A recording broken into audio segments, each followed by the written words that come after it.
এখন বাদ ইশা বাদ ফজর 102টা আমরা প্রতিদিন বলি। বাদ ইশা বাদ ফজর 102টা পাঠ করা ফরজ আইন মনে রাখবা। পাসান ফর জারি করা ফরজ আইন, এটা জারি হলে পরবর্তী সবক, এই জারি না হলে সবক নিয়ে লাভ নাই। সবক করতে পারবা রসম রস, কিন্তু হাকিকতে বুঝতে পারবা না কোনো দিন। পাসান ফর জারি করতে হবে, তারপর সবকগুলি করতে হবে। আর তোমাদের প্রত্যেকের আসলে আমল নামাটা নেওয়া উচিত। আমল নামার যে কিতাবটা আছে এটা নিয়ে এটা পুরো করবে। এটা মাস শেষে যখন আসবে এটা নিয়ে আসবে, দেখাবে। তোমরা আমল করো না, জিকির নেই ফিকির নেই, কি হাসিল করবা রসম রেওয়াজ? আর আমাদের যে কিতাবগুলি এগুলি সংগ্রহ করতে হবে। বিশেষ করে আকিদার একটা কিতাব আছে, আদবের কিতাব আছে 2টা। এই আকিদা এবং আদবের কিতাবগুলি পড়বে ভালো করে। একটা লোক যতই জিকির ফিকির করুক আর যত কিছুই করুক, যতই সবদ ইখতিয়ার করো, আদব যদি না থাকে, শরাফত না থাকে, আকিদা শুদ্ধ না হয়, আর হুসন না থাকলে জীবনে কিছু হাসিল করতে পারবে না।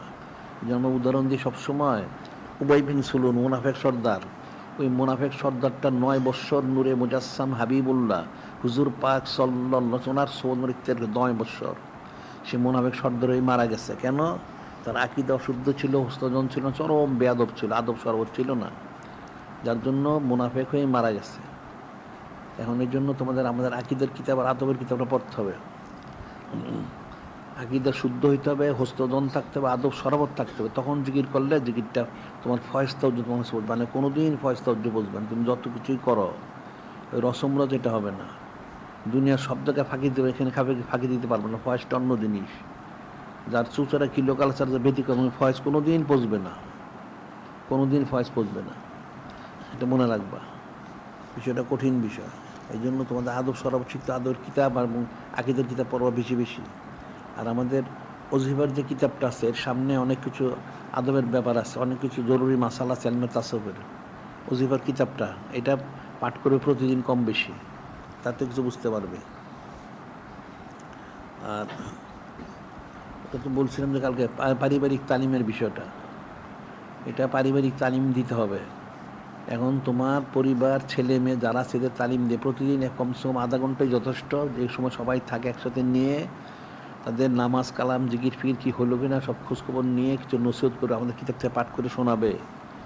এরপরে মিলাদ শরীফ পাঠ করবে, এরপরে দোয়া করবে।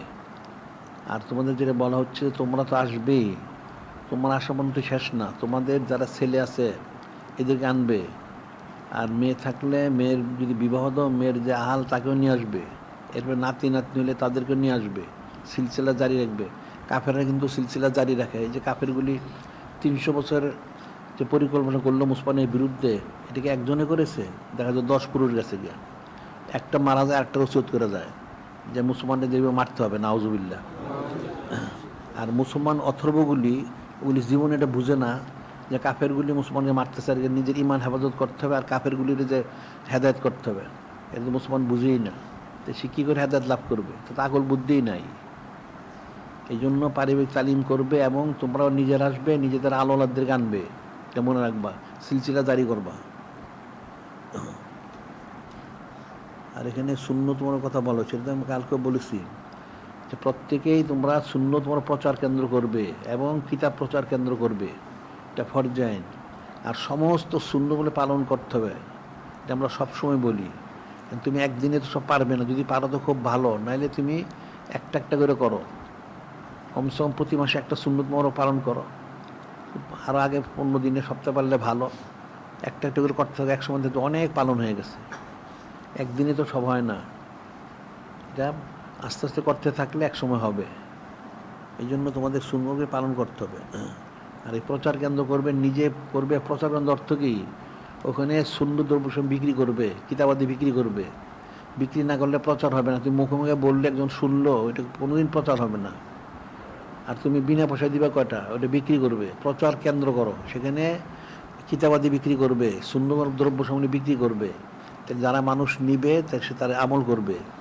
একটা লোককে একটা বেদাত থেকে বাঁচাইতে হলে একটা সুন্নত দিতে হবে, আর সে বেদাত বাঁচতে পারবে না। একটা বেদাত থেকে বাঁচাইতে একটা সুন্নত দিতে হবে। তো সুন্নতটা দিলে সে বেদাত থেকে সে বেঁচে যাবে। ওইভাবে ধারাবাহিকভাবে দিতে হবে, নিজেও করতে হবে, তাকে দিতে হবে। তুমি নিজে করো, তোমার পরিবারকে সবাইকে করাও, তোমার সব আমল সেভাবে করো, তাহলে আস্তে আস্তে তুমি মানুষকে বলো, মাল সামানা বিক্রি করো, তাহলে ব্যাপক প্রচার হবে। ফরজ আইন মনে রাখবা, উম্মতের জন্য ফরজ আল্লাহ বলছেন কুনতুম খায়রা উম্মাতিন, কুনতুম খায়রা উম্মাতিন উখরিজাত লিন-নাস তা'মুরুনা বিল মা'রুফ ওয়া তানহাউনা ওয়া তু'মিনুনা বিল্লাহ। তোমাদেরকে সমস্ত উম্মতের শ্রেষ্ঠ উম্মত মনোনীত করা হয়েছে।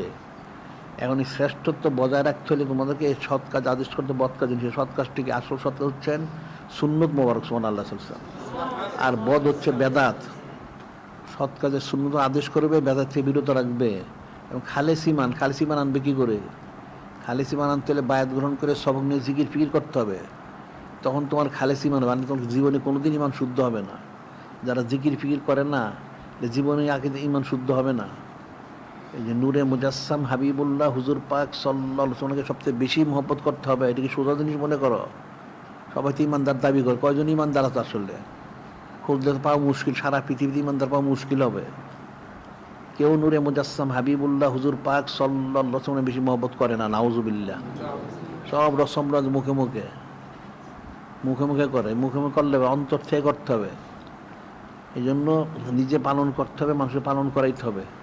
আমাদের কিতাবগুলি পড়তে হবে, পড়াইতে হবে। এটা ফরজ আইন মনে রাখবা। আমরা যেন সবসময় বলি সমস্ত সুন্নত আমাদের পালন করা ফরজ আইন। অনেক দলিল, শত শত দলিল আছে। মানুষ মূর্খতার কারণে এর দলিল বুঝে না আর চুচরা করে। এটা মনে রাখবা, এটা করতে হবে। আর এটা কী বলেছে? বাইতুল মাল তো আলোচনা করা হয়েছে। বাইতুল মাল হচ্ছে এটা দ্বারা আমরা বলি সারা পৃথিবীতে 5 কোটি মসজিদ মাদ্রাসা, সারা বাংলাদেশে 50 লক্ষ ইত্যাদি আমরা করবো। যেহেতু করবো, এছাড়া যে আমাদের এখন কত কিতাব আমরা প্রকাশ করি। তোর জীবনে পয়সা দিচ্ছে 2 টাকা, 1 টাকাও দেওয়ার নাই।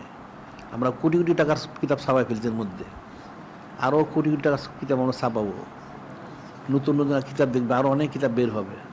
এগুলো তোমরা সংগ্রহ করে পড়বে, পড়লে যদি বুঝতে পারো। এখন এলমে দিন অর্জন করা ফরজ আইন। তলাবুল ইলমে ফরজ আলা কুল্লি মুসলিম। এই এলমে দিনটা কি? যেটা আমরা বলি এলমে তাসাব কতটুকু ফরজ, এর কোনো কিতাব পৃথিবীর কোনো কিতাবে নাই। এলমে তাসাব কতটুকু ফরজ তারা লেখে, এতটুকু জিকির করতে হবে, অন্তরে গালিজগুলি বের হয়ে যেতে হবে, নতুন গালিজ প্রবেশ করতে পারবে না। এতটুকু তাহলে কোনটা কতটুকু পর্যন্ত করবে? কোনো মাপকাঠি নাই। এটার মাপকাঠি হচ্ছে সুলতান আসকারের প্রথম স্তর। সুলতান আসকারের প্রথম স্তর মাথার তালু থেকে পায়ের তলা, একদম সমস্ত কলিজা গুর্দা ভিতরে তোমার যা আছে নারী বুড়ি সব জিকির করতে হবে। একদম মাথার তালুর থেকে চুলের উপরের থেকে পায়ের তালুর নিচ পর্যন্ত যা আছে সব জিকির করতে হবে।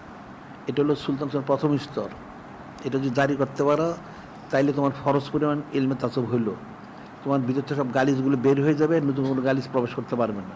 এটা এলমে তাসাবের ফরজ পরি নেই। মানে এলমে ফেকার কতটুকু ওটাও কিন্তু লেখা নাই। মানুষ আমরা রোজ অজু গোসল নামাজ পড়লে কি ইমান শুদ্ধ হয়? ওই যে লাউটটারে বসাইছ, ইমান আছে তোমাদের? ইমান তো নাই। ইমান হেফাজত করার জন্য যতটুকু ইলিম প্রয়োজন এলমে জাহের, ঠিক অতটুকু ইলিম শিক্ষা হল ফরজ আইন ইমান হেফাজতের জন্য। এই যেন এই ওলামায় সুগিল পূজা করে, এতে কাফের হয়ে গেছে।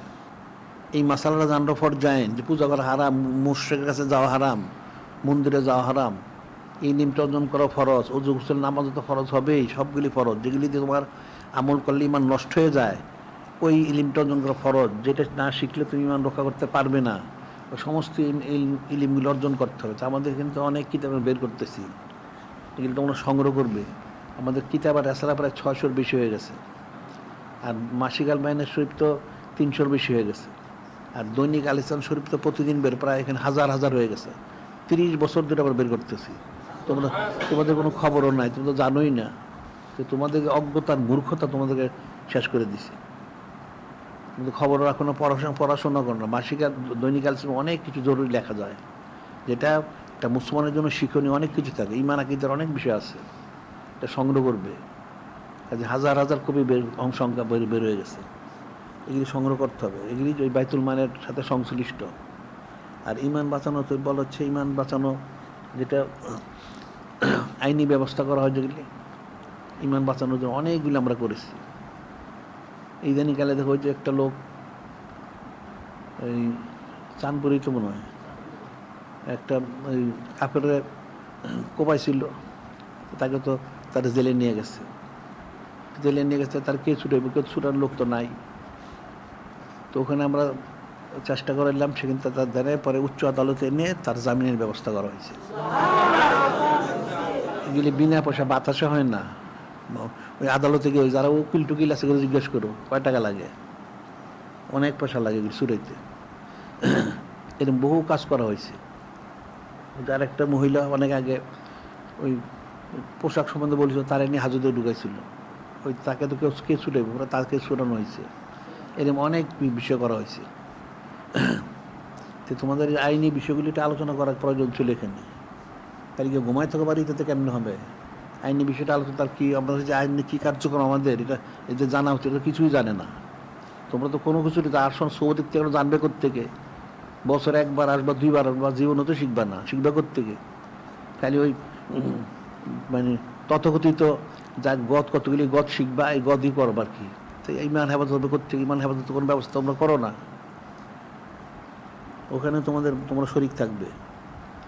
আর কিতাবাদি তো প্রকাশ করছে অনেক, আরও অনেক বের হবে। এখন আমরা আবার কিতাব আমাদের সাজরা শরীফের সিলসিলা অনুযায়ী, নাম মরগ অনুযায়ী এইগুলি কিতাবগুলো আমরা বের করব। এটা 3 তরিকারই সব লেখা হয়ে গেছে। এখন নকশবন্দি তরিকাটা পুরো এটা দেখা হয়ে গেছে, এটা দ্বারা পর্যায়ক্রমে বের হবে। এরপর চিশতিয়া তরিকা, তারপর কাদের তরিকা বের হবে। এটা অতি সত্বর প্রকাশ হবে। আবার এদিকে কোরআন শরীফটা, এটাও অনুবাদ বের করা হবে। এখন প্রথম আপাতত সূরা বাকারা শরীফেরটা করা হচ্ছে, এরপর ধারাবাহিকভাবে করা হবে, এটা বের করা হবে। এখন পৃথিবীতে বাংলা শুদ্ধ করে কোরআন শরীফের কোনো অনুবাদ নাই, সবগুলিতে কুফরি আকীদায় ভরা।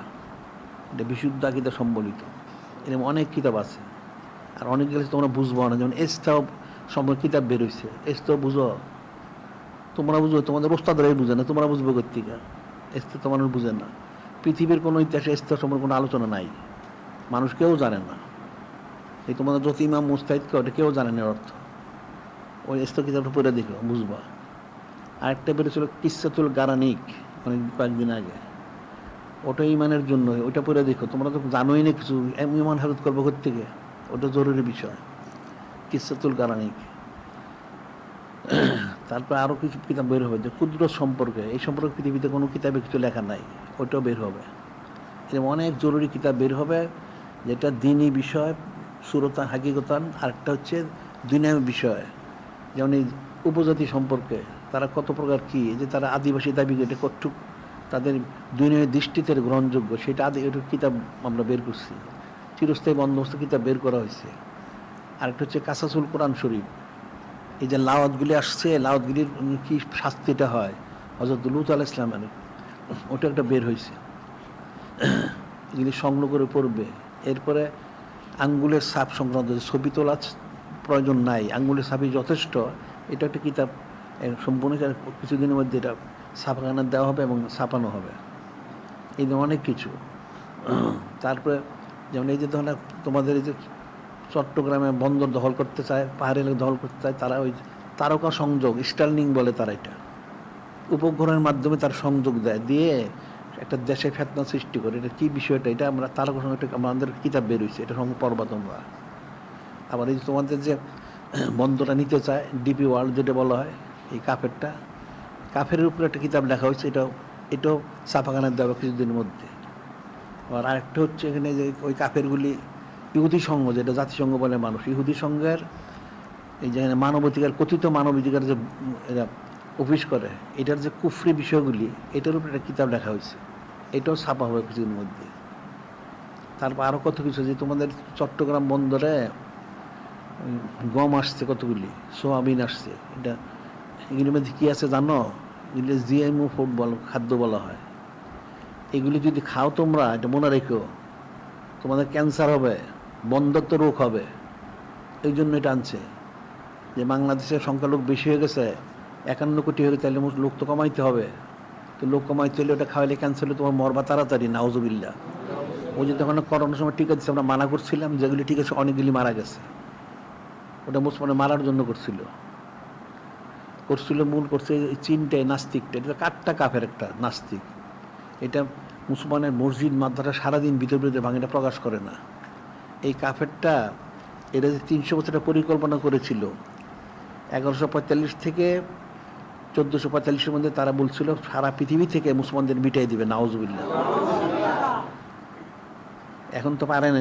সে কিন্তু এই 40 হিজড়িতে 1440 হিজড়ি সে ঘোষণা দিচ্ছিল এই নাস্তিক চিন্তা যে 5 বছরের মধ্যে মুসলমানদের মিটাই দেওয়া হবে, নাউজুবিল্লাহ।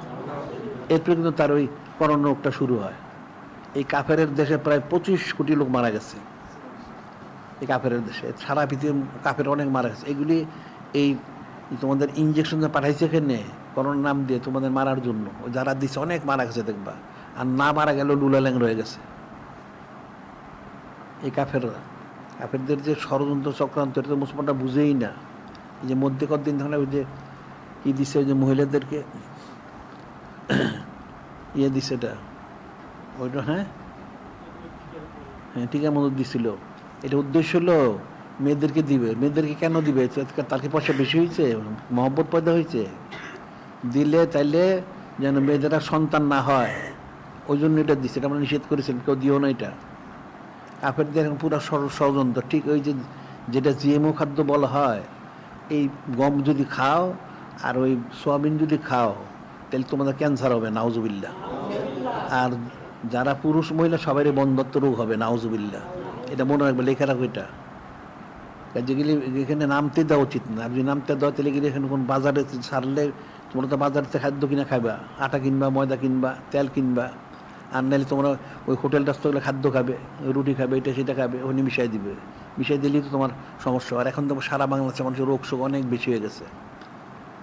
এই যে পরগাছা ইসরায়েলটা, এটা 2টা গবেষণা কেন্দ্র ছিল এই জীবাণু তৈরি করার। জীবাণু তৈরি করে মুসলমান দেশে নিয়ে ছড়ায় দেয়। ওটাই ইরানের সাথে যখন যুদ্ধ লাগলো, ইরানে 2টারে উড়াই দিছে, এটা নিশ্চিহ্ন করে দিছে। এই যে বিষয়গুলি তো মুসলমানরা জানে না, এই খাদ্যগুলির মধ্যে সেগুলি রয়ে গেছে।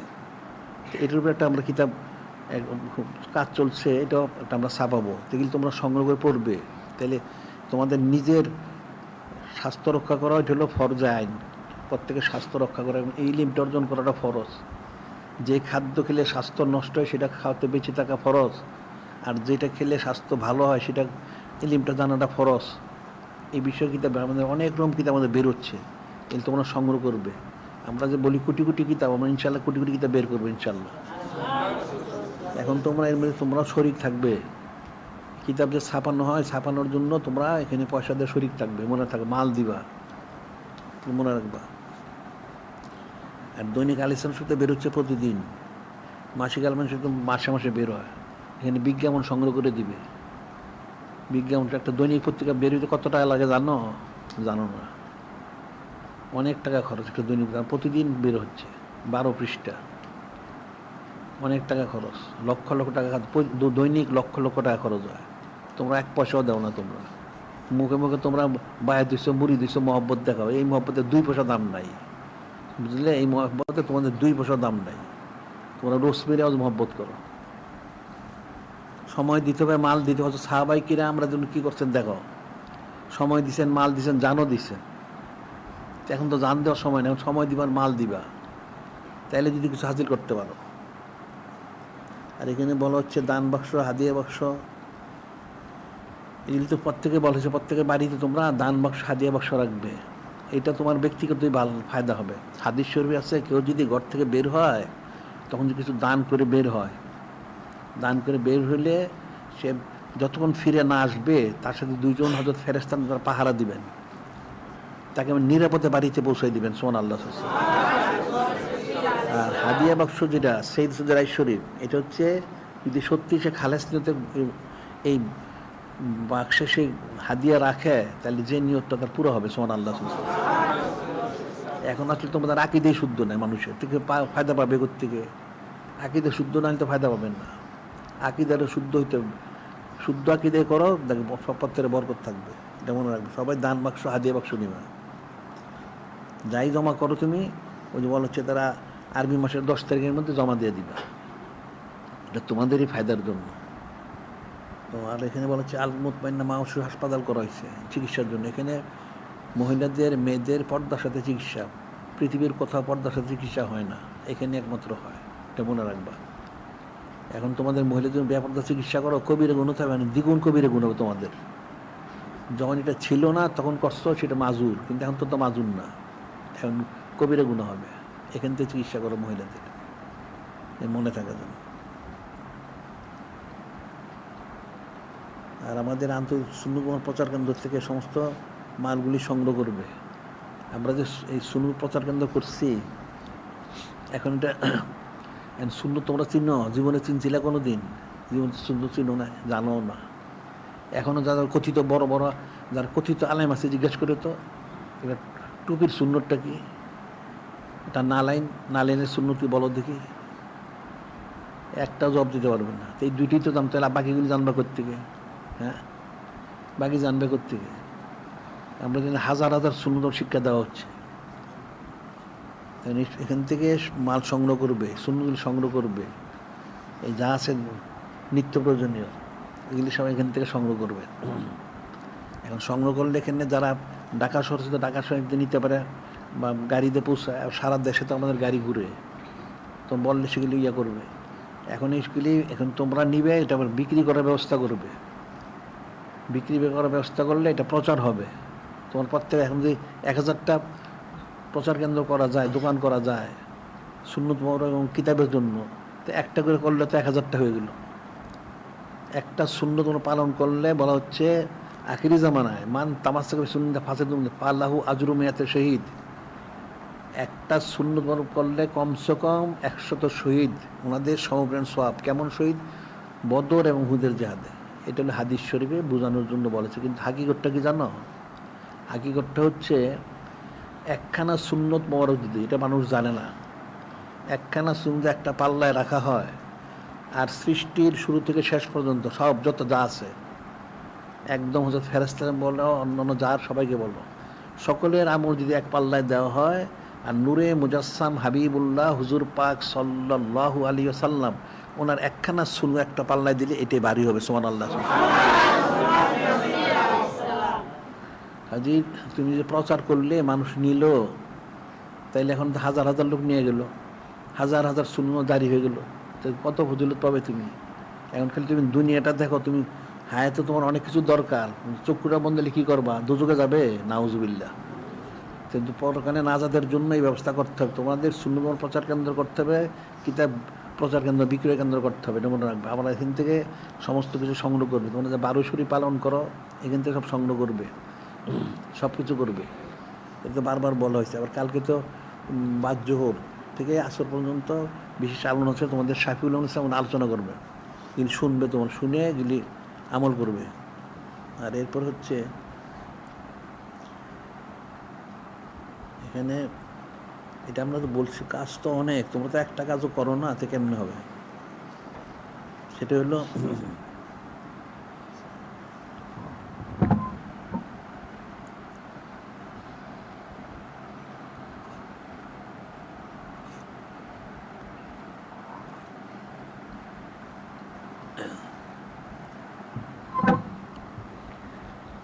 এখন তো পারিবারিক তালিম বলা হয়েছে যে সিলসিলার মধ্যে ইস্তেকামত থাকতে হলে নিজের আমল করতে হবে, পরিবারের আমলও করাইতে হবে।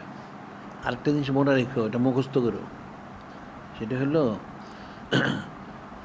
এই কাদিরিয়া তরিকা, চিশতিয়া তরিকা, নহরুদ্দিন তরিকা, মজুদ তরিকা, প্রত্যেক তরিকার ইমামরা বলছেন, সেটা কি জানো? যে সিলসিলায় দাখিল হবে অনেকে হইতে পারবে, কিন্তু যারা বদবক তারা থাকতে পারবে না, বের হয়ে যাবে। নাউজুবিল্লাহ। এটা মনে রেখো, আমাদের তোমরা দাখিল হইতে পারবো সবাই, কিন্তু থাকতে পারবে না। যারা বদবক কিন্তু বের হয়ে দেবে। নাউজুবিল্লাহ। এটা মনে রেখো, যদি থাকতে চাও আকীদা শুদ্ধ করে, হস্তজন পোষণ করে, আদব সব রক্ষা করে থাকতে হবে, থাকতে পারবে না, এনে থাকতে পারবে না, এটা মনে রেখো। এখন তোমার ছেলে মেয়ে তোমার সবাইকে তালিম দাও, সিলসিলা জারি করো, তাইলে তোমার জন্য থাকা সহজ। তুমি একলা দরবেশি বা সুফি বা তোমার সব হইলো বেহায়া ব্যাপারদার, হারাম গান বাজ করবে, আর তুমি সুফি হইবা, এটা কোনো দিন সম্ভব না। সবাইকে তালিম দাও, সবাইকে বুঝাও, বুঝে আস্তে আস্তে সবাইকে হকমত পথে আনো। তোমার আত্মীয় স্বজন, পাড়া প্রতিবেশী, তোমার সম্পর্ক উন্নয়ন যারা আছে সবাইকে জানাও, সবাইকে বলো যে 1,24,000 তো 2,24,000 উনি আসছেন, ওনার লক্ষ লক্ষ বছর দাওয়াত দিচ্ছেন, অনেক দাওয়াত দিচ্ছেন, কোনো দিন দাওয়াতে কোনো কমতি করা হয় নাই। কতজন ইমান আনলো? কেন ইমান আনতে পারে না? যে আকীদা অশুদ্ধ, হুসনজন নাই, আদব সরাবত নাই, এই জন্য হেদায়েত লাভ করতে পারে না।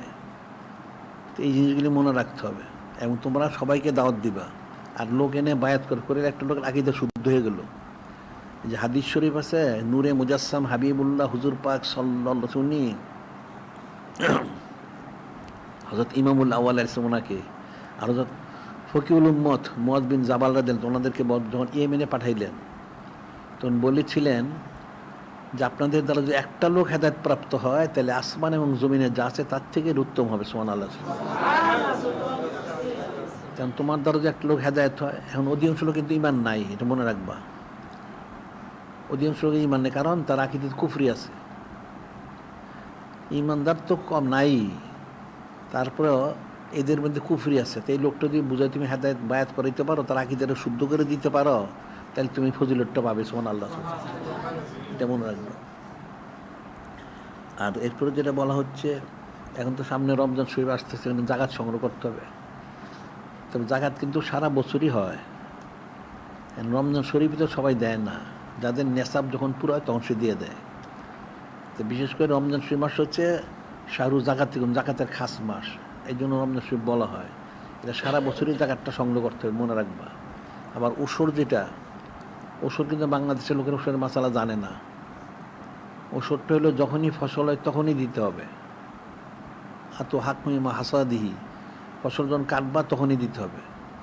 এটা ফসল যে কোনো ফসল, তোমার বাড়িতে যদি আম গাছ, জাম গাছ, কাঁঠাল গাছ থাকে বা কিছু থাকে, কলা গাছ থাকে, যেটাই থাকুক, এটাতে যা হয় যদি যেটা আপসেপ হবে বিনা পরিশ্রমে, সেটা 10 ভাগের 1 ভাগ, ওটাই ওসর বলা হয়।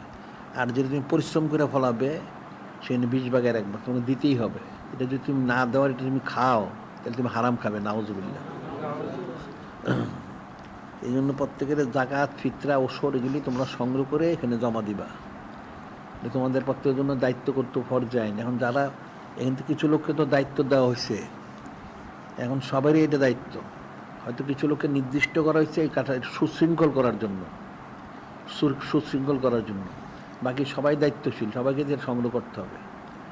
যে কোনো জিনিস সুশৃঙ্খলের সাথে করতে হয়। যেমন নামাজ পড়তে কিবলা ঠিক করা হয়েছে, এখন তো একদিকে আল্লাহ পাক তো সব দিকে আছেন। আইনে তোল্লা ফাসামা অজুল্লাহ, তুমি যেদিকে চাও ওদিকে আল্লাহ পাক আছেন, তাহলে একদিকে পড়লিতে হয়। তাহলে কাবার শরীফে পড়বা কেন? আল্লাহ পাক নির্দিষ্ট করে দিয়েছেন। ওনার হাবিব মাহবুব নূরে মুজাসসাম হাবিবুল্লাহ হুজুর পাক সাল্লাল্লাহু আলাইহি ওয়াসাল্লাম নির্দিষ্ট করে দিয়েছে। এই জন্য নির্দিষ্ট করে দিতে হয়, কিছু করে দায়িত্ব দিতে হয়।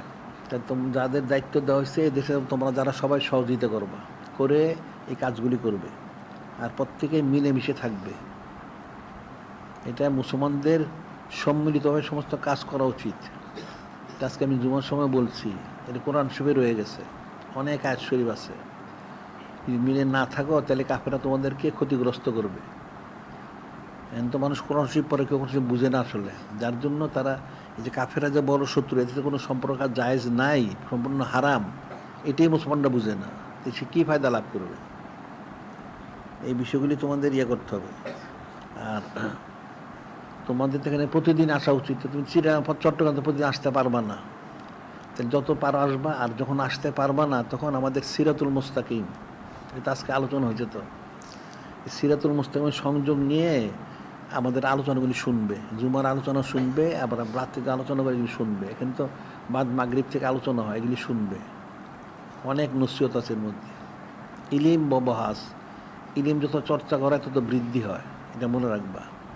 তুমি মনে করেন তুমি অনেক কিছু জানো, তুমি কিছুই জানো না আসলে। জিজ্ঞাসা করলে জব একটা দিতে পারবো না। মনে করি আমি অনেক জানি, যে মনে করে আমি অনেক, সে একটা কাট্টা মূর্খ, সে একটা মূর্খ, আসলে সে জানে না কিছু। শুনতে হবে, শুনতে শুনতে শুনতে এটা ঠোরস্থ কণ্ঠকে মুখস্থ হবে। আর ইলিম চর্চা না করলে মানুষ জানাটা ভুলে যায়। এই জন্য ইলিম চর্চা করতে হয় সবসময়। তুমি সবসময় যদি শোনো, তাহলে তোমার একটা আলাদা একটা ইলিম অর্জন হবে। আর কিতাবাদি যদি পড়ো, দৈনিক পত্রিকা, মাসিক পত্রিকাগুলি পড়লে তাহলে ইলিম চর্চা হবে, তাহলে তোমার ইলিমটা তাজা থাকবে। আমার হাদিস শরীফে আছে, তাদারুসুল ইলম সাতা মিনাল লাইল, তাদারুসুল ইলম সাতা মিনাল লাইল খয়রুম মিন ইহয়া। অর্থ হচ্ছে, কেউ যদি রাত্রে কিছু অংশ সময় ইলিম চর্চা করে, রাত্রের কিছু একটা সময় অংশ ইলম চর্চা করে, তাহলে এই ইলম চর্চার ফজিলত কতটুকু? সারা রাত্র সজাগ থেকে বন্দি করলে যত ফজিলত তার চেয়ে উত্তম হবে। সুবহানাল্লাহ। বুঝতে পারলে? বা আরেকটা হাদিস আছে, মাং জাহুল মৌত ওয়াইতলুল ইলমা লিউহিবিল ইসলামা ফাবাইনা বাইনান নবীনা দারজুন ওয়াহিদা ফিল জান্নাহ। মাং জাহুল মৌত বলা হচ্ছে একটা লোকের মৃত্যু এসে গেল, ওয়াইতলুল ইলম, সে ইলিম তলব করছে, অর্থাৎ প্রতিদিন সে ইলিম চর্চা করে। তলবে ইলিম, তলবে ইলিম কাকে বলা হয়? খালি মাদ্রাসায় বললে হয় না। যারা ইলিম তলব করে, ইলিম চর্চা করে সব সময়, এরা তলবে ইলিম। ইলিম তলব করে সেটা মৃত্যু এসে গেল, সে কেন ইলিম তলব করতেছে এটা আবার দেখতে হবে। লিহিয়া বিল ইসলামান, দিন ইসলামকে জিন্দা করে, ইসলামের প্রচার প্রসারের জন্য ইলিম চর্চা করে সে। তাহলে কী হবে তার অবস্থা? বাইনা বাইনান নবীনা দারাজুন ওয়াহিদা ফিল জান্নাহ। ওই লোকের এত ফজিলত আল্লাহ পাক দিবেন, জান্নাতে তার যে মর্যাদা, শুধু সে নবুওয়াতটা থাকবে না, সব পাবে সে। সুবহানাল্লাহ। যারা সবসময় দায়মি ইলিম চর্চা করে, বা রাত্রে কিছু সময় করলে এত ফজিলত, যখন তো তখনই ফজিলত। তাই তোমাদের ইলিম চর্চাটা করতে হবে, আমাদের কিতাবাদি পড়তে হবে, এগুলি সংগ্রহ করতে হবে এবং প্রচার করতে হবে, বিক্রি করতে হবে। এটা মনে রাখবা, এটা প্রত্যেকের জন্য এগুলি ফরজাইন, একটা বাদ দেওয়া যাবে না, এটা মনে রাখতে হবে। এখন তো মানুষ দিনও বুঝে না, দুনিয়াও বুঝে না, কেমনে হবে? সব রসম রে, সারাদিন গারুল্লাহ। এরা যদি দুনিয়া মানুষ চিনত, তাহলে দুনিয়ার পিছনে কেউ ঘুরতো না। বুঝতে পারলে?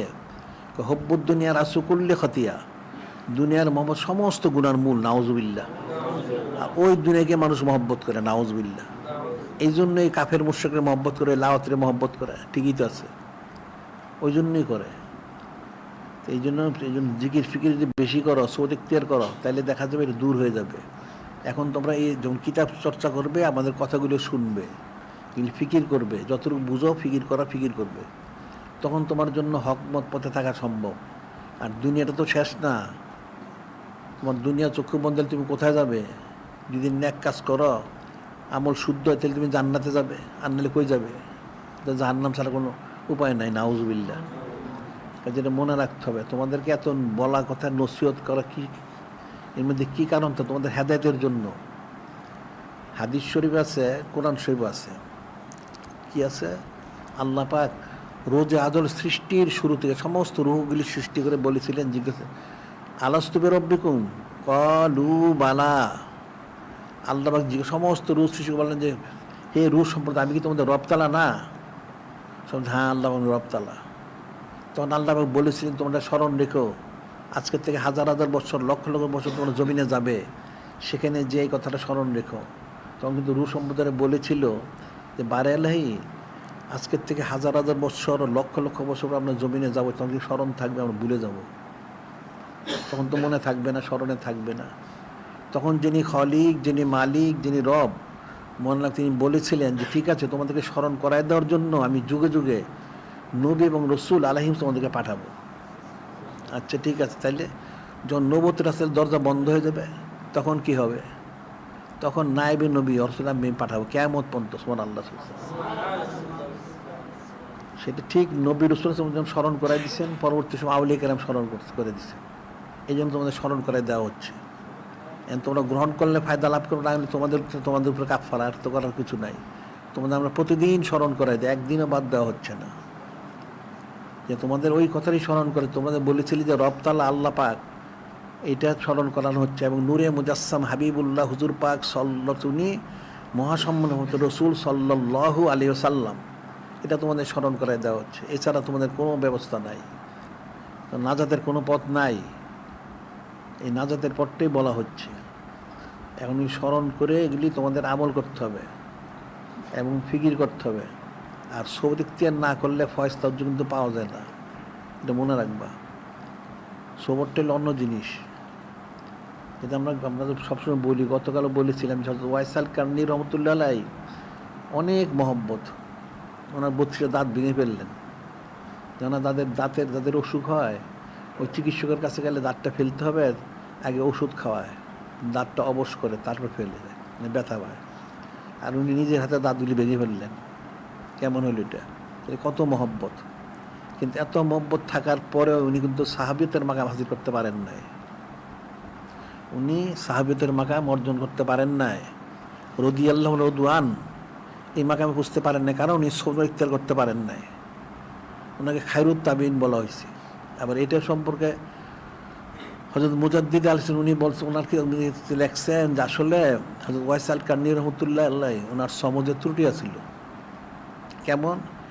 উনি সত্যি বুঝতে পারতেন তাহলে অবশ্যই ওনার মাকে সহ উনি নূরে মুজাসসাম হাবিবুল্লাহ হুজুর পাক সাল্লাল্লাহু আলাইহি ওনার সমজে ইখতিয়ার করতেন। আর নূরে মুজাসসাম হাবিবুল্লাহ হুজুর পাক সাল্লাল্লাহু আলাইহি ওয়াসাল্লাম ওনার সমরে যে ফজিলত সারা পৃথিবী দিলেও সেটা হবে না। সুবহানাল্লাহ। বিষয়টা তো অনেক সুখ। এই জন্য সোহবতের আলাদা একটা গুরুত্ব আছে। এটা সোহবতে গেলে ইচ্ছা অনিচ্ছায় কিছু ফয়েজ হাসিল হয়। এটা আমরা উদাহরণ দিই জন্য যে সূর্য দেখো না, এখন তো রাত্র, এখন তুমি যতই বাতি জ্বালাও কোটি কোটি, সারা পৃথিবী কোটি কোটি বাতি জ্বলতেছে, কিন্তু অনেক অন্ধকার দেখবা। আর সূর্যটা যখন উঠবে বাতি আর জ্বালাইতে হবে না, সব আলো হয়ে যাবে। হ্যাঁ, এখন তবে যদি কেউ ঘরের দরজা বন্ধ করে থাকে তার ঘর অন্ধকার, ওখানে আলো যাবে না। ঠিক এরকমই ফয়েজ তাজ্জু কোনো কামেল শায়েখ যদি হন, ওনাদের থেকে সবসময় ফয়েজ বেরোতে থাকে সবসময়। তো যারা সোহবত ইখতিয়ার করে ইচ্ছেন তাদের কাছে কিছুটা পৌঁছে, যদি সেটা সে ধারণ করতে পারে, এটা পৌঁছতে পৌঁছতে একসময় সে তাকবিলে পৌঁছে। সুবহানাল্লাহ। আর সোহবতে না গেলে সেটা তো সে কখনো পাবে না। সেটা পাবে কোত্থেকে? সোহবত যেতে হবে। আল্লাহ পাক কোরআন শরীফে বলে দিচ্ছেন, ওয়াসবির নাফসাকা মা'আল্লাযিনা ইয়াদউনা রাব্বাহুম বিল গাদাতি ওয়া ইউরিদুনা ওয়াজহু। আল্লাহ পাক স্পষ্ট বলেছেন, তোমরা তোমাদের নিজেদেরকে, যারা আল্লাহওয়ালা এবং আল্লাহ ওনাদের সোহবতটা লাজিম করে নাও। ওয়াসবির নাফসাকা মা'আল্লাযিনা ইয়াদউনা রাব্বাহুম বিল গাদাতি ওয়া ইউরিদুনা ওয়াজহু। যারা আল্লাহ পাক যিনি খালিক, যিনি মানে ওনার রেজামন্দি হাসিলের লক্ষ্যে যারা জিকির করেন সকাল সন্ধ্যা, অর্থাৎ ওলি আল্লাহ, ওনাদের সোহবতটা লাজিম করে নাও। এটা ফরজে আইন, সোহবত ইখতিয়ার করা ফরজে আইন, মনে রাখবা। এরপর আল্লাহ পাক বলতেছেন যে সোহবত ইখতিয়ার না কর কেন? ওয়ালা তা'দু আইনাকা আনহুম তুরিদু জিনাতাল হায়াতিদ দুনিয়া।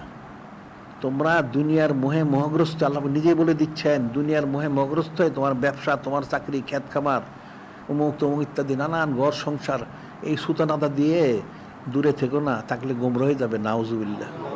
এটা মনে রেখে, এটাও মনে, কোরআন শরীফ আয়াত শরীফ এটা আল্লাহ পাক কোরআন শরীফে বলে দিচ্ছেন, তোমরা ওলিয়াল্লাহদের সোহবতকে লাজিম ফরজ করে নাও, প্রতিদিন সোহবত ইখতিয়ার করবে, আর সুতানাদের দূরে থেকো না। এটার ব্যাখ্যা একটা একটা ঘটনা আছে, ওই যে আকিদার কিতাব ঘটনা, যে ওই যে আবু সাইদ যে বলছিল, গাউস একজন আবু ইউসুফ হামদানি রহমতুল্লাহ আলাইহি, নকমুদ্দারকে বুজুর্গ, উনি একদিন ওয়াজকে বললেন যে আয়াত শরীফ বলে বললেন যে আল্লাহ পাক বলছেন তো সোহবত ইখতিয়ার, তোমরা প্রতিদিন সোহবত ইখতিয়ার করবে। তো যারা উপস্থিত তারা তো করবে, ঠিক আছে। একজন লোক ছিল একটু ব্যবসায়ী, সে দেশে বিদেশে ঘুরে ব্যবসা করে। তো সে দাঁড়ায় বলল, আদবের সাথেই বলছে যে আমার সম্মানিত শায়েখ, আমি তো সবসময় থাকি না, তা আমি কী করে সোহবত ইখতিয়ার করবো? আর আমি যেখানে অনেক জায়গায় যাই সব জায়গায় তো ওলি আল্লাহ পাওয়া যায় না, তাহলে আমি কী করে সোহবত ইখতিয়ার করবো? তখন বলেছিলেন, তাহলে এক কাজ করবা, তুমি আউলিয়া কেরামদের জীবনী মরক সাথে রাখবা। যদি সোহবত ইখতিয়ার করতে না পারো, আউলিয়া কেরাম জীবনী সাথে রাখবে, প্রতিদিন কমপক্ষে 8 পৃষ্ঠা পাঠ করবে, তাইলে একটা সোহবতের একটা তাসির কমসে কম কিছুটা তোমার হাসিল হবে। সুবহানাল্লাহ। আমাদের তো অনেক কিতাব আছে, এটা সংগ্রহ করার পরও আবার আমাদের কথাগুলো তো প্রতিদিন শোনা যাচ্ছে। তুমি পৃথিবীর যেই মাথায় থাকো এই সিরাতুল মুস্তাফা শুনতে পারবা। আল মাকতুব নেসফুল মোলাকা, চিঠি হচ্ছে অর্ধেক সাক্ষাৎ, আর দূরেতে শুনবা অর্ধেক সোহবত ইখতিয়ারের ফজিলত পাবে। সুবহানাল্লাহ। এখন এটা প্রতিদিনই এটা ফরজ ছিল।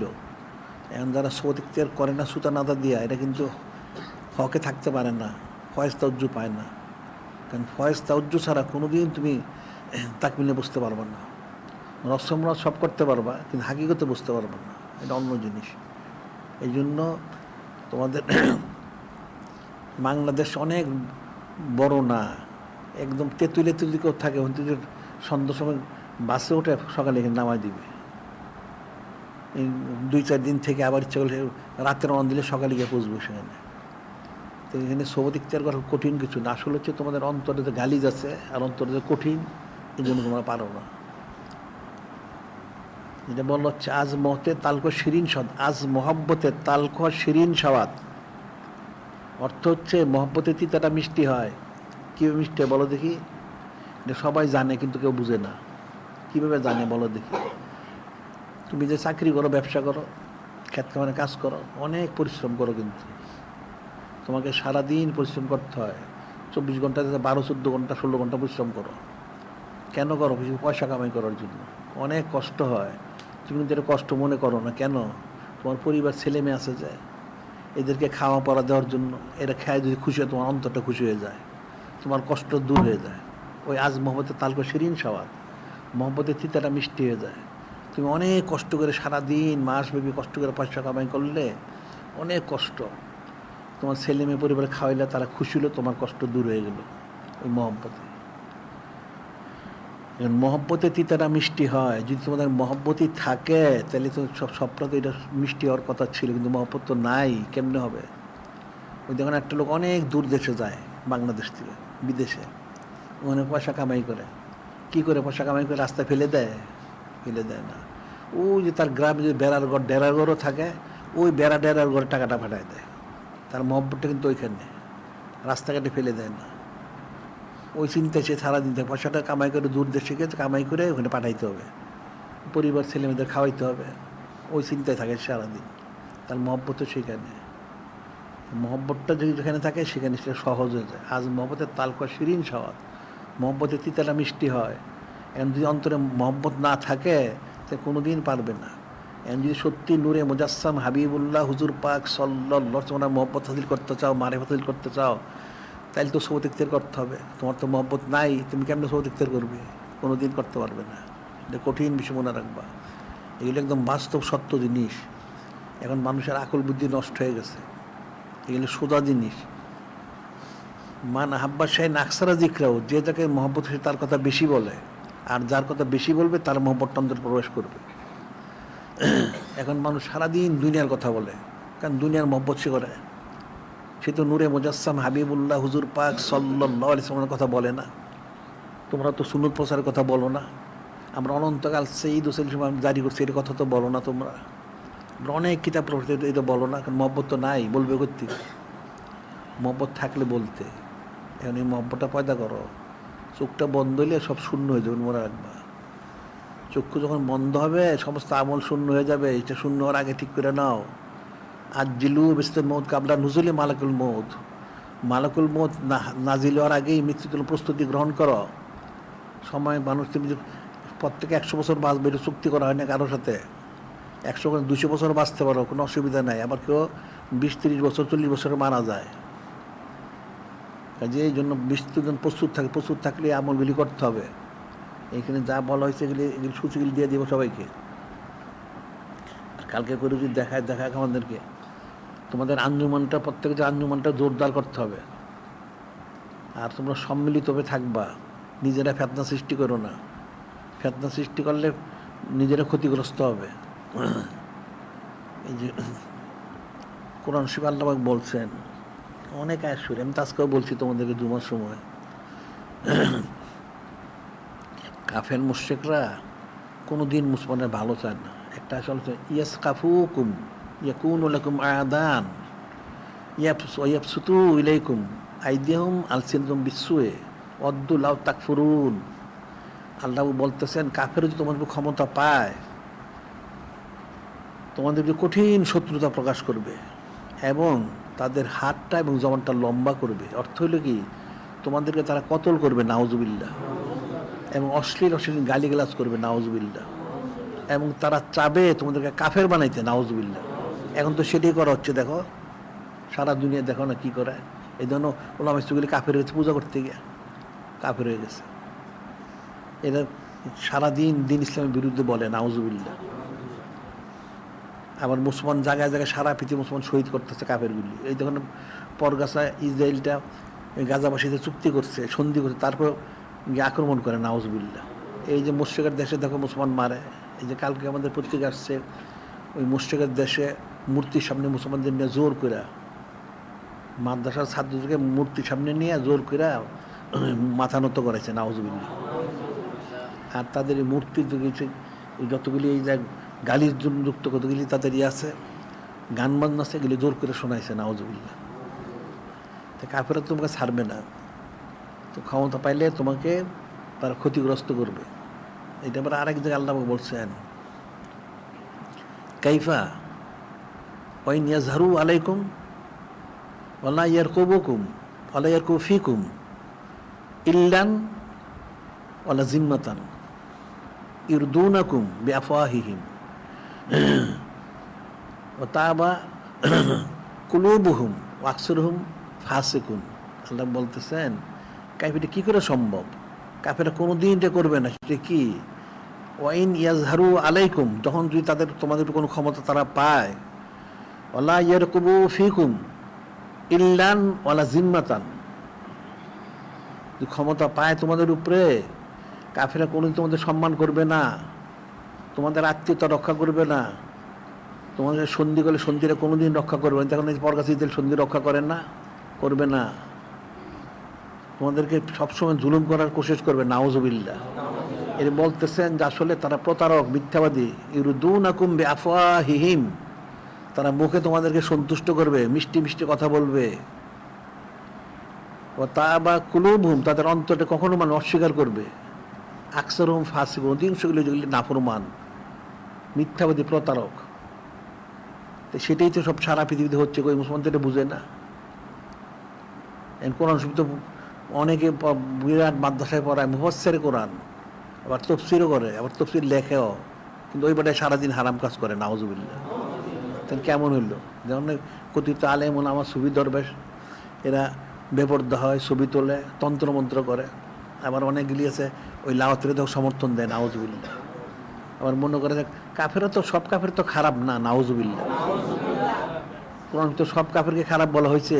আল্লাহ বলছেন তো, ইন্না শাররাদ দাওয়াব ইনদাল্লাযিনা কাফারু ফাহুম লা ইউমিনুন। আল্লাহ ঈশ্বর করেন যারা কাফের, এর সৃষ্টি সবচেয়ে নিকৃষ্ট প্রাণী। নাউজুবিল্লাহ।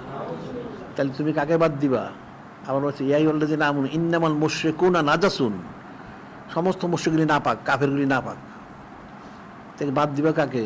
কিন্তু মুসলমানরা পাগল বুদ্ধি নষ্ট হয়ে গেছে, এই জন্য তারা কাফেরকে মহব্বত দেখায়। নাউজুবিল্লাহ। আর এই জন্য নূরে মুজাসসাম হাবিবুল্লাহ হুজুর পাশে বলছেন, আলা ইন্নী বারিউ মিন কুল্লি মুসলিম মা মুশরিক মা আল ইহুদি মা নাসারা,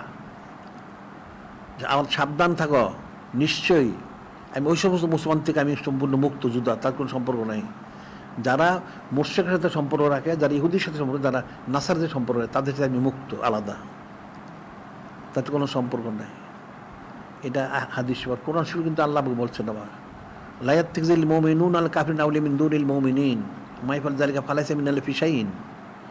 আল্লাহ পাক বলেন, লা ইয়াত্তাখিযুল মুমিনুনা আল কাফিরিনা আউলিয়া মিন দুনিল মুমিনিন, কোনো মুমিন যদি ইমানদার ছাড়া কাফিরকে বন্ধু হিসেবে গ্রহণ করে, মা ইয়াফআল যালিকা ফালাইসা মিনাল ফিশাইন, তাইলে আল্লাহ পাক বলে আমার সাথে তার কোনো সম্পর্ক নাই। নাউজুবিল্লাহ।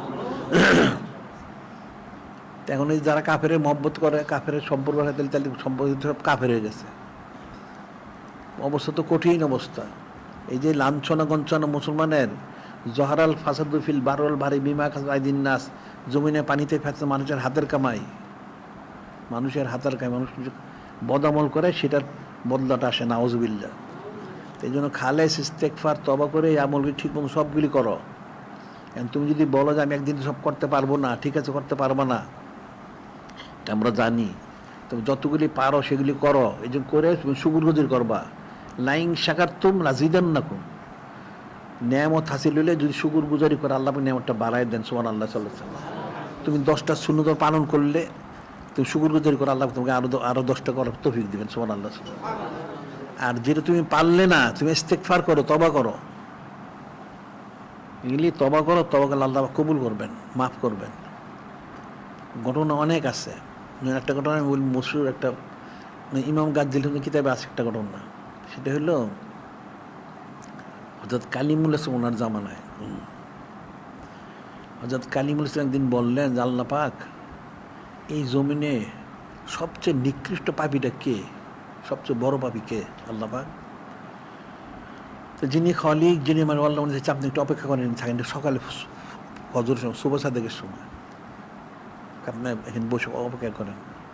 অনেকক্ষণ বসে থাকার পর হঠাৎ দেখেন একটা লোক যাচ্ছে এরা সামনে রাস্তা দিয়ে একটা সন্তান নিয়ে।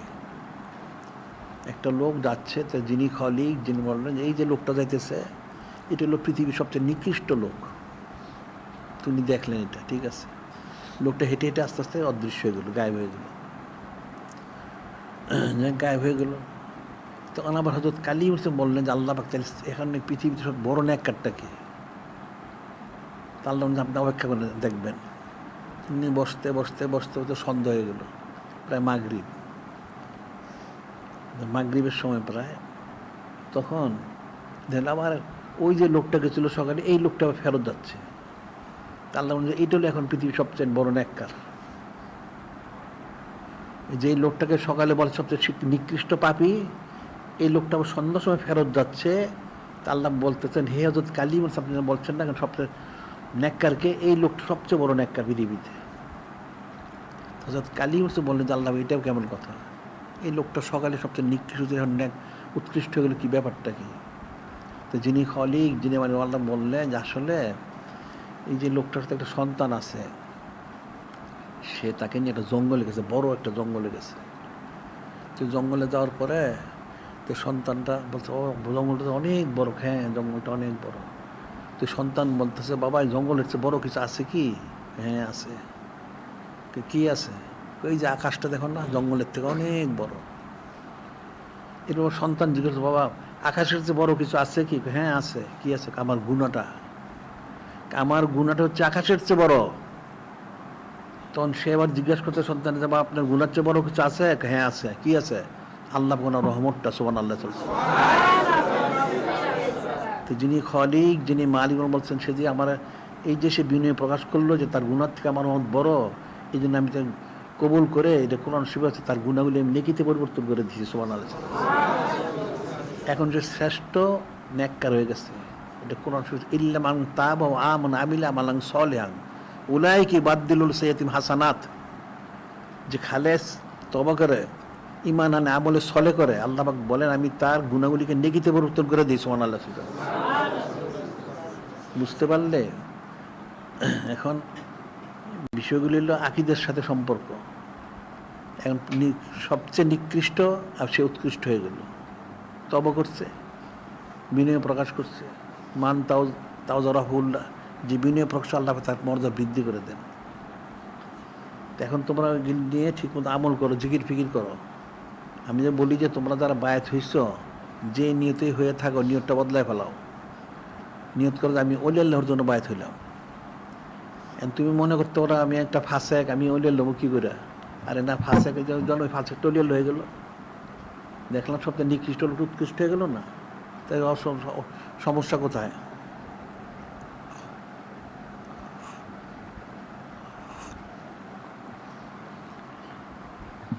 এখন এটা হলো আকীদার সাথে সম্পর্ক। এই জন্য বিশুদ্ধ আকীদা, বিশুদ্ধ হস্তজন এবং আদব শরাফত, এটা থাকলে সে সহজেই সে তরক্কি হাসিল করে। আকীদা শুদ্ধ হয় তাহলে তোমার জন্য সহজ। তুমি যতই কিছু করে ইস্তেগফার করো, গুনাহ করলে কী হয়েছে? গুনাহ তো মানুষ করেই, ইচ্ছা করে করো না। যদি ভুলে করেও ফেলো তাহলে তওবা করো, আল্লাহ পাক সাথে ক্ষমা করে দিবেন। হাদিস হচ্ছে আত-তাইবু মিনাজ যামবি কামান লা যামবা লাহু, যে তওবা করলে সে কোনো গুনাহই করে নাই, সুবহানাল্লাহ। তাহলে চিন্তার কী কারণ আছে? চিন্তার কোনো কারণে, মুসলমানের জন্য কোনো ফিকিরের কারণে। নূরে মুজাসসাম হাবিবুল্লাহ হুজুর পাক সাল্লাল্লাহু আলাইহি ওয়াসাল্লাম, ওনার যারা উম্মত যদি সত্যি হয়ে থাকে, তার চিন্তার কোনো কারণ নাই। ওনার সম্মানে আল্লাহ সব তার জন্য একদম মানে সব কিছু স্পষ্ট করে দিবেন, সুবহানাল্লাহ। সমস্ত কিছু দূর করে, আপদ বিপদ সব দূর হয়ে যাবে, কুদ্দুতি ফয়সালা হবে। কিন্তু আসলে তো মানুষ মানে না। মানুষ যদি মানতই সত্যি আর আকীদা শুদ্ধ হইতো তাহলে তো পারতো, কিন্তু আকীদা তো শুদ্ধ না, হুস্তেজন নাই। ওই যেমন এত সুন্নত পালন করতে হয় না, নাউজুবিল্লাহ, সে ফায়দা লাভ করে করতে তো কাফের হয়ে গেছে। সমস্ত সুন্নত পালন করা ফরজে আইন, এটা মনে রাখবা। অনেক দলিল আছে, আমরা অনেক দলিল দেই। ওলামায় সুরাও বুঝে না, মুনাফেকরাও বুঝে না। মূর্খ লোক তো কোনো দিন বুঝবে না, মূর্খ লোক বুঝবে না। অনেক দলিল যে সুন্নত পালন করা ফরজে আইন। এই জন্য এগুলি প্রত্যেকটাই তোমরা ঠিকমতো আমল করবে। কিন্তু যা যা বলা হইলো, যেগুলি বলা হইলো কালকে আবার আলোচনা করা হবে, তোমরা আলোচনা শুনবা ঠিক মতন। কালকে সকালে যদি তোমরা ইয়ে করো, তাদের সাথে একটু ফয়সালা করে গুলি, এরপরে জোহরের সময় তালিম হবে, আবার রাত্রে হবে। এগুলি শোনো, শুনে এগুলি আয়ত্ত করো, বোঝার চেষ্টা করো। দুনিয়াকে সব কিছু মনে করো না, দুনিয়াটা ক্ষণস্থায়ী। আর দুনিয়া দারুল ফানাউল আখির দারুল বাকা, দুনিয়া ক্ষণস্থায়ী, পরকাল স্থায়ী। আল্লাহ পাক বলছেন লাইয়া গুরু রান্নাকা তাকাল্লুনা কাফারু ফিল বিলাদ মাতাউন কলিল সুম্মা মাউন জাহান্নাম বিসাল মিহাদ। লাইয়া গুরু রান্নাকা, আল্লাহ বলতেছেন তোমাদেরকে দুনিয়ার জন্য দোকায় না ফেলে, কাফেরদের শানশকত দেখে কাফের বাড়িঘর থেকে তুমি দোকায় পুরো না। সামান্য সম্পদ যায় ঠিকানা জাহান্নাম। এখন তো কাফেরও ফকির হয়ে গেছে, সারা পৃথিবীর কাফের ফকির। তোমরা তো জানো, তুমি খবরই রাখো না, নিজের ডে জানো না, ওইটা জানবা করতিকা। যত দেখো ইউরোপ আমেরিকা বলো, রাশিয়া বলো, চীন জাপান বলো, সব ফকির, কঠিন ফকির, কঠিন ঋণগ্রস্ত। এদের শত শত ট্রিলিয়ন ডলারের ঋণগ্রস্ত। আমেরিকার ঋণ এত হয়েছে, আমেরিকা যদি বাজার দরে বিক্রি করে দেয়, এই বিক্রি করলে ঋণ শোধ হবে না। ওই ফকিরটা তো ওই যে ডলার যে কাজ করে, ডলার পিছনে কতগুলি নকল ছাপায় ব্যবসা করে। তো মুসলমানরা তো জানে না, সব ফকির, কিছুই নাই। এত যদি কিছু থাকতো তাহলে গাজাবাসীর সাথে তো পারে নাই, ইয়েমেনবাসীদের সাথে পারে নাই। তো তার শক্তির এগুলো, মুসলমানরা তো অনর্থক ভয় করে এদেরকে অনর্থক ভয় করে। তার তো ইমান নাই, আকীদা নাই। আল্লাহ নিষেধ করছেন না, ফালা তাকশাও নি, ফালা তাকশাহু মকশাও নি ওয়ালি উতিম্মিন নি'মাতাকুম লাআল্লাকুম তাহতাদুন। আল্লাহ স্পষ্ট বলছে তোমরা কোনো কাফের মুশরিক বেদিন মন্দিরে ভয় করো না, আমাকে ভয় করো, তাহলে তোমাদের নিয়ামত পূর্ণ করে তোমরা হেদায়েত প্রাপ্ত হবে। সুবহানাল্লাহ সাল্লাল্লাহু আলাইহি ওয়াসাল্লাম। তো তুমি হেদায়েত পাবে কোত্থেকে? তুমি তো কাফেরের ভয় করো, নাউযুবিল্লাহ। তো কাফেরকে ভয় করো না, আল্লাহ পাককে ভয় করো, কুদ্দুতে পথ চালাবে। আর মানুষের মধ্যে আকীদা তো শুদ্ধ নাই, নাউযুবিল্লাহ। আর মৃত্যু যদি কেউ আসে, পৃথিবীর কেউ ফিরাইতে পারবে না। আর মৃত্যু যদি ইন্তেকাল না থাকে, কেউ মারতে পারবে না। আল্লাহ বলছেন কুল লা ইউসিবানা ইল্লা মা কাতাবাল্লাহু লানা মাওলানা ওয়া আলা আল্লাহি ফালিয়াতাওয়াক্কালিল মুমিনুন। আল্লাহ স্পষ্ট বলছেন, কুল আপনি বলে দেন, লা ইউসিবানা, কখনো পৌঁছবে না। যিনি খলিক, যিনি মালিক, আল্লাহ তিনি যা ফয়সালা করেন, ওনার হাবিব নূরে মুজাসসাম হাবিবুল্লাহ হুজুর যা বন্টন করেন, তার বাইরে কিছুই পৌঁছবে না। কাজে তোমাদের দায়িত্ব করতে হচ্ছে আল্লাহ তাওয়াক্কুল করো, ওনার হাবিব মাহবুব নূরে মুজাসসাম ওনার মহব্বত হাসিল করো, তখন কামিয়াবি। কাফের মুশরিকের হাতে কিছু নাই, ফয়সালা কোনো জমিন সব আকাশে ফয়সালা। অর্থাৎ যিনি খলিক, যিনি মালিক আল্লাহ পাক, যিনি নূরে মুজাসসাম হাবিবুল্লাহ হুজুর ওনার ফয়সালা করেন। তাহলে তুমি ভয় করো কেন? তুমি ইতমিনান থাকো, তুমি তোমার কাজ করো। কাফেরের বয়াত মুসলমানরা দেখা যায় দিন ইসলামে বাদ দিয়ে দেয়, নাউযুবিল্লাহ। দেখো না, সারা দুনিয়ায় মুসলমানগুলি চেহারা সুরত দেখলে কি মনে হয় এগুলি ইহুদি না নাসারা না হিন্দু খ্রিস্টান বৌদ্ধ, বুঝাই মুশকিল। কারণ মুসলমানদের বুঝেই নেয় যে একটা মুসলমানকে কোনো অবস্থাতেই কাফের মুশরিক অনুসরণ করা জায়েজ নাই, সম্পূর্ণ হারাম। এদেরকে অনুসরণ করা সম্পূর্ণ হারাম, বিরত থাকতে হবে। কই সে তো বিরত থাকে না। কাফের মুশরিক অনুসরণ করা নিষেধ করে দেওয়া হয়েছে। ওই যে আয়াতে বলা হচ্ছে ইয়া আইয়ুহাল্লাযীনা আমানু লা তাত্তাখিযু আদুওয়াকুম আউলিয়া, আমার শত্রু তোমাদের শত্রু তোমার বন্ধু গ্রহণ করো, নিষেধ করে দিছে। এখন তো মুসলমান তো বিপরীত করে, নাউযুবিল্লাহ। তো সে ফায়দা পাবে কোত্থেকে? এখন তুমি একটা প্রতিষ্ঠানে থাকো, প্রতিষ্ঠানের যে মালিক থাকে যদি বা সরকার যদি এই হোক, তার কথা যদি তুমি না মানো, তোমার প্রতি থাকতে পারবা? তুমি থাকতে পারবা না, তোমাকে বের করে দিবে। এটা দুনিয়ার সাধারণ বিষয়। এখন তুমি মুসলমান দাবি করো, ইমানদার দাবি করো, তো নূরে মুজাসসাম হাবিবুল্লাহ হুজুর পাক সাল্লাল্লাহু আলাইহি ওয়াসাল্লাম ওনার কথা মানো না, যিনি খলিক, যিনি মনে করেন, তাহলে তুমি ইমানদার থাকবে কোত্থেকে? আল্লাহ পাক বলে দিয়েছেন কোরআন শরীফে, কি বলছেন? মা কানা লিল মুমিনিন ওয়াল মুমিনাতিন, আল্লাহ পাক ইরশাদ করেন যে কোনো মুমিন পুরুষ জায়েজ নাই। কি জায়েজ নাই? মা কানা লিল মুমিন ইজা কাদাল্লাহু রাসূলুহু আমরান আইয়াকুনা লাহুল খায়রু মিন আমরিহিম মায়াসিলু ফাকাদ দাল্লা দালালাম মুবিনা। যিনি খলিক, যিনি মালিক রহমাল্লাহ, তিনি এবং ওনার হাবিব মাহবুব নূরে মুজাসসাম হাবিবুল্লাহ হুজুর পাক সাল্লাল্লাহু ওনারা যে ফয়সালা দিয়েছেন, এই ফয়সালার মধ্যে যে নিজের মত পেশ করবে, সে প্রকাশ্য গোমরা, সে গোমরা হবে, নাউযুবিল্লাহ। কোনো মত পেশ করা জায়েজ নাই। যা আদেশ করেছে সেটাই মানতে হবে, যে নিষিদ্ধ সে বিরত থাকতে হবে, ফরজ আইন। এখন তো মদ খাটায় সবাই, তো কিসের ইমানদার থাকলো? সে নিজের মদ খাটায়। যে আমরা বলি সুন্নত পালন করা ফরজ, এটাতেও সমস্ত সুন্নত পালন করা ফরজ। তোমার কোনো মত পেশ করতে পারবে না, তোমার কোনো অধিকার নাই। যদি তুমি ইমানদার থাকতে চাও, আর যদি কাফেরও তোমার আলাদা হুকুম। এবং যা আসছে, যা বলা হচ্ছে সেটাই মানতে হবে, কোনো চুচারে কিলোকাল নাই। এটার আলোকে কিন্তু যে কবি হাফিজ যে বলছেন, মোমায় সাজ্জাদা রঙ্গিন গারাত পীরে মগা গুয়াত কে সালেক বেখবর যে রাহর আছে মঞ্জিলেহা। বোমায় সাজ্জাদা রঙ্গিন কুন গারাত পীরে মগা গুয়াত কে সালেক বেখবর নাম যে রাহর আছে মঞ্জিলেহা। বলা হচ্ছে তোমার বোমায় অর্থ মায় হল শরাব, বোমায় সাজ্জাদা রঙ্গিন কুন, শরাবের দ্বারা সাজ্জাদা হইল জায়নামাজ, রঙ্গিন করে কেন? বোমায় সাদরুন পীরে মগা গুয়া, যদি তোমার জ্ঞান বৃদ্ধ শায়েক, তোমার জ্ঞান বৃদ্ধ শায়েক যদি বলেন তোমার জায়নামাজটা শরাবে ডুবাই দিও, তুমি চিন্তা করো না, কারণ তোমার জ্ঞান বৃদ্ধ শায়েক উনি জানেন তুমি কীভাবে আল্লাহ পাকে হাসিল করবে। এখানে তুমি কথা বললো না, কথা বলে তুমি হাসিল করতে পারবা না। এটাই সেটাই, যিনি খলিক, যিনি মালিক, রব মহল্লা পাক, ওনাকে মানতে হবে। ওনার হাবিব মাহবুব নূরে মুজাসসাম হাবিবুল্লাহ হুজুর পাক সাল্লাল্লাহু তোমাকে মানতে হবে। এর কোনো কথা বললে সে কাফের হয়ে যাবে।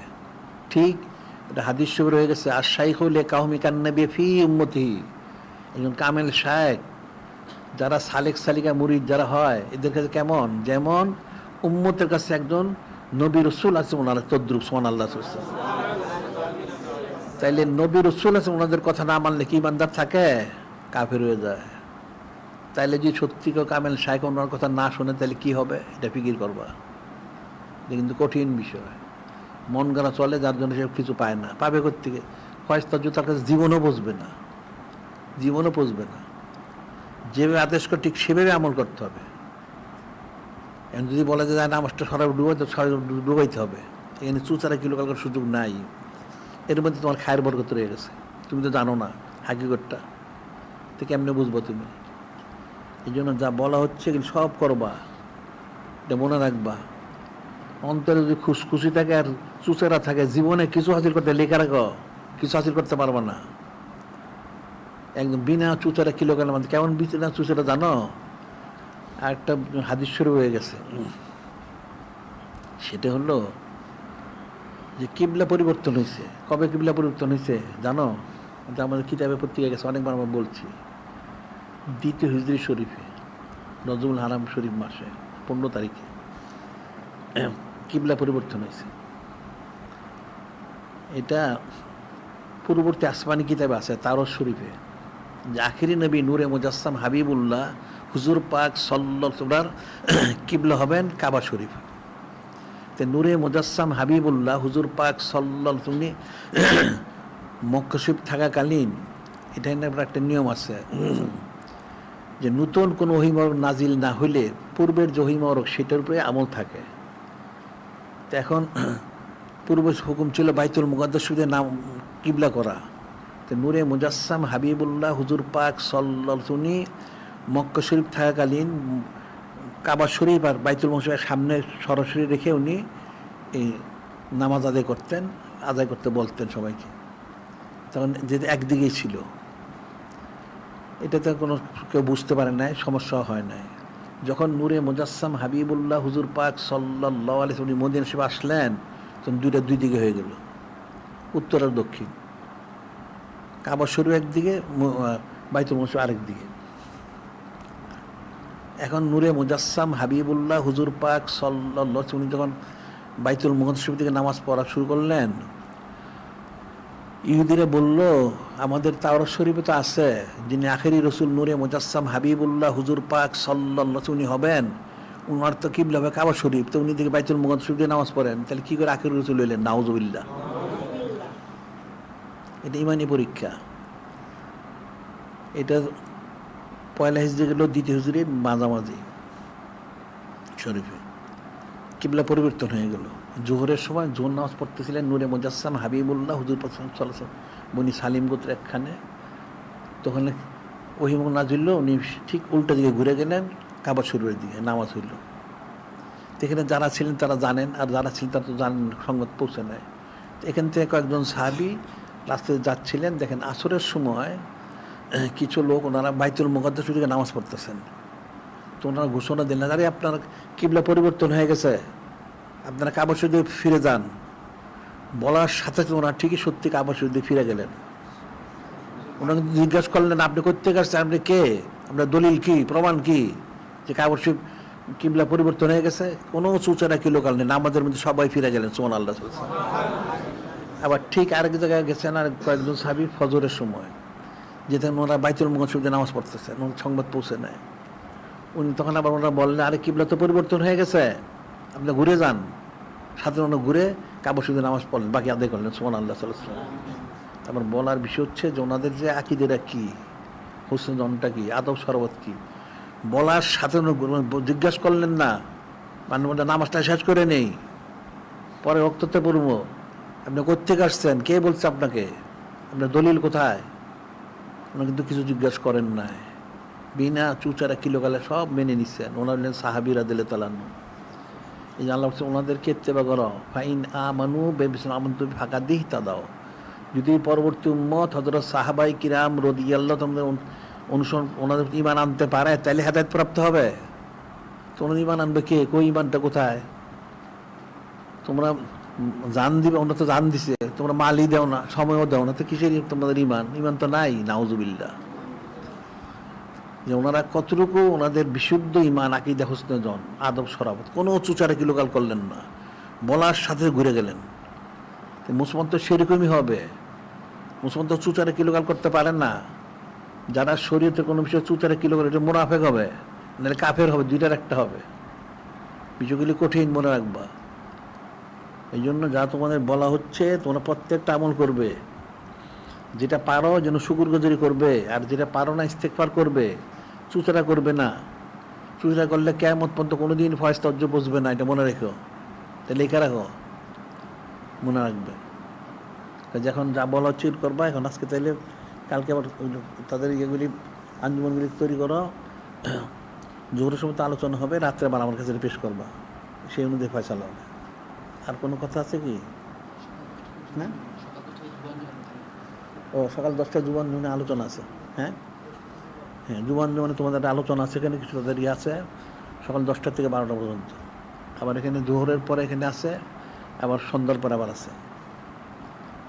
এটা মনে রাখবে। কিন্তু তোমরা শোনো, শুনে নসিহত, তোমরা রাস্তায় বাড়াবে, ঘুরোঘুরি করো না। যখন যেখানে বলবে সেখানে উপস্থিত শুনবে। ঘুরোঘুরি সারা জীবন ঘুরোঘুরি করতে পারো, তোমার হচ্ছে তোমার চট্টগ্রামে ঘুরতে পারো, কোনো ঘুরার কোনো অভাব নাই, অনেক জায়গা আছে ঘুরার জন্য। এখানে তুমি ঘুরতে আসো না, এখানে তুমি তালিম নিতে আসছো, তোমার তালিমটা তুমি পুরা নাও। তালিম তো কালকে রাত্রি তালিম শেষ, এত অস্থির হোক কেন তোমরা? মুফতে কোনো জিনিস পাওয়া যায় না, হাসিল হয় না, এটা মনে রাখবে। এখন থেকে বাজারে গেলে, আগে তো মানুষ পানিটা বিনা পয়সা দিতে, ওই হোটেল আসতো তো পানিটা পয়সা কিনে খাইতে হয়। মুফতে কোনো জিনিস পাওয়া যায় না, এটা মনে রেখো। দুনিয়াটা কোনো কদরহীন, দুনিয়ার মূল্য কি জানো? হাদিসে বলা হয়েছে, লাউ কানাতির দুনিয়া তায়াদুল ইনদালা জানাহা বাউদিন মা সাকা কাফির মিনা সরবা। নূরে মুজাসসাম হাবিবুল্লাহ হুজুর পাক সাল্লাল্লাহু আলাইহি ওয়াসাল্লাম করেন, দুনিয়ার মূল্য যদি একটা মশার পাখা সমান হইতো, দুনিয়ার মূল্য যদি একটা মশার পাখা সমান হইতো, তাহলে আল্লাহ কোনো কাফেরকে এক ঢোক পানিও দিতেন না। একটা মশার না মূল্য, মশার পাখার মূল্য থাকবে কোত্থেকে? সেই পরিমাণ হইলেও কোনো কাফেরকে এক ঢোক পানি দিতেন না, তাহলে দুনিয়ার কোনো মূল্যই নেই, নাউজুবিল্লাহ, কোনো মূল্য নাই। এটা অনেক হাদিসও আছে। এখন এটার জন্য তোমরা অস্থির হয়ে যাও, এই যে 2 পয়সা দাম নাই, আর পরকাল যেটা তোমার হাকিকি জিন্দেগি, তুমি সেই জিন্দেগি কোনো কদরই করো না, নাউজুবিল্লাহ। তো তুমি কিসের ইমানদার থাকবে? তুমি কীভাবে ইমানদার থাকবে? দুনিয়া যেটা কোনো মূল্য নেই, সেই মূল্যহীনটাকে তুমি অনেক কদর দাও, আর যেটা মূল্য আছে সেটা তুমি কদর দাও না, তাহলে তুমি তো আসলে হাকি ইমানদার না। তোমার তো আসলে আকল বুদ্ধি নাই। আকল বুদ্ধি যার আছে তার তো এটা গুরুত্ব দিবে। আল কাইসু মান দা নাফসাহু আমিল লিমা বাদাল মউত। জ্ঞানী ওই ব্যক্তি যে নিজের নফসকে নিয়ন্ত্রণ করে, পরকালের আমল করে, সেগুলো জ্ঞানী। আর এই বিপরীত যেটা, সেটা হলো নাদান, নির্বোধ। এটা মনে রাখবা। এখন তাহলে কালকে 10টার সময় আছে, আর এরপর বাকি তথ্যের মতো গেলে তালিম সব শুনবা, কে কী বলে খুব ভালো করে শুনবা। তোমাদের এগুলি ইলিমের দরকার আছে, এগুলি জানার দরকার আছে। আর আমাদের যত কিতাব আছে তোমরা প্রত্যেকে ব্যক্তিগত সংগ্রহ করবে, এরপরে আঞ্জুমানের মধ্যে সংগ্রহ করবে, তোমাদের বাইতুল হিকমা বুঝো, কিতাবের পাঠাগার তৈরি করবে, মাকতাবা যেটা বলো এটা তৈরি করবে, পাঠাগার তৈরি করবে, প্রত্যেকের ব্যক্তিগত পারিবারিক থাকবে, আবার আঞ্জুমানের মধ্যে রাখবে, ইলিম চর্চা করবে, আবার বিক্রি করবে, সুন্নত মোবারক প্রচার করবে, সব করবে, সব করতে হবে, একটা বাদ দেওয়া যাবে না। তুমি যে ঘর সংসার করো কোনটা বাদ দাও, বাজারে গেলে বাজারে গেলে তুমি সব কিনলে, মরিচ কিনলে না, লবণ কিনলে না, তোমার পাক শাক হবে? পাক শাক তো হবে না, সবটা কিনতে হয়, এটা মনে রাখবা। যা বলা হইলো সব করবা, এগুলি সমস্ত আমলগুলি করবা।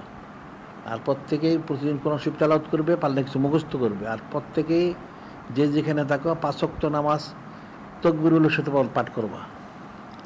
আর নসবনামা পাঠ করা প্রতিদিন, সাজাশই পাঠ করা প্রতিদিন। এগুলি কিন্তু যারা বায়াত হয় তাদের জন্য ফরজাইন। তোমরা তো ফরজাইনটাও জানো না, তো কেমনে? এগুলো অনেক সূক্ষ্ম বিষয় আছে, আমাদের অনেক কিতাব সংগ্রহ করো। তারপরে যে আমরা আরেকটা জিনিস বলি যে নূরে মুজাসসাম হাবিবুল্লাহ হুজুর পাশে শানে কোরবানি, দা ফরজ কোরবানি। বুঝো ফরজ কোরবানি? বুঝো না? আমাদের কিতাব বেরিয়ে দেখি অনেক দলিল দিছে আমরা যে নূরে মুজাসসাম হাবিবুল্লাহ হুজুর পাক সাল্লাল্লাহু আলাইহি ওয়াসাল্লাম শান মোবারক কোরবানি করলে ফরজ কোরবানি। এটা এমনি তো কোরবানি ওয়াজিব, ওইটা হলো ফরজ। আবার ওনার শান মোবারক আকিকা দেওয়া, এটাও ফরজ।